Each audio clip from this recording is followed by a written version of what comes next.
India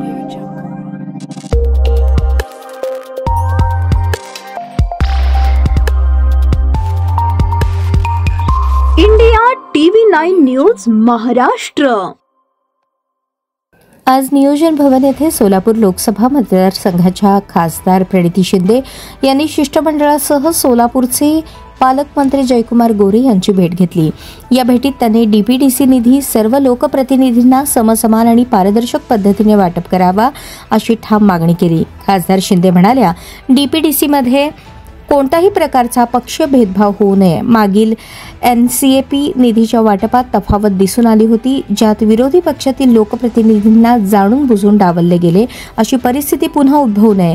निधी न देणे म्हणजे जनतेवर अन्याय असून सर्व स्तरांवर महानगरपालिका, जिल्हा परिषद आणि ग्रामपंचायतींमध्ये निधीचे समान वाटप व्हावे अशी मागणी त्यांनी केली। यावेळी पालकमंत्री जयकुमार गोरे यांनी ग्वाही दिली की डीपीडीसी निधी वाटप करताना कुठलाही पक्षीय दुजाभाव होणार नाही। विरोधी पक्षाच्या लोकप्रतिनिधींनाही न्याय मिळेल।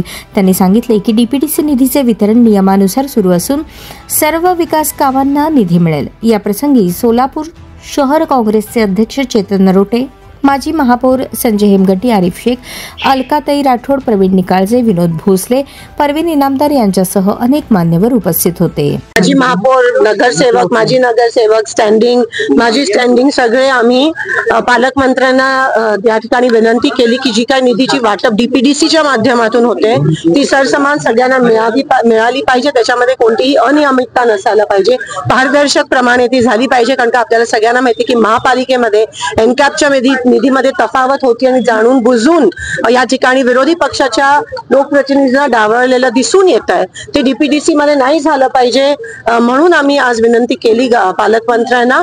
आणि हा आमच्यावर होत नाही अन्याय, हा सोलापूरच्या लोकांवर होतो। कारण का आपण सगळेजण आपल्या वॉर्डात, आपल्या मतदारसंघात निधी मागत असतो आणि तसं जर झालं तर सोलापूरच्या लोकांवर, आमच्यावर विरोधी पक्षावर नाही पण सोलापूरच्या लोकांवर खूप मोठा अन्याय हा सत्ताधाऱ्यांकडून होताना दिसेल। आणि म्हणून त्यांनी ही गोष्ट संवेदनशीलपणाने घ्यावी आणि सगळ्यांना सरसकट निधी समान वाटप महानगरपालिका, जिल्हा परिषद आणि ग्रामपंचायत मध्ये व्हावे। महाविकास आघाडीच्या 2.5 वर्षाचा उल्लेख करताना नाही, ते त्यांना माहिती आहे की त्यावेळेस जे होते ते आता कुठे आहेत आणि तसं त्या पद्धतीचं खालच्या पातळीचं राजकारण आम्ही कधीच नाही केलं आणि जे त्यावेळेस होते आता ते त्यांच्या सोबत आहेत।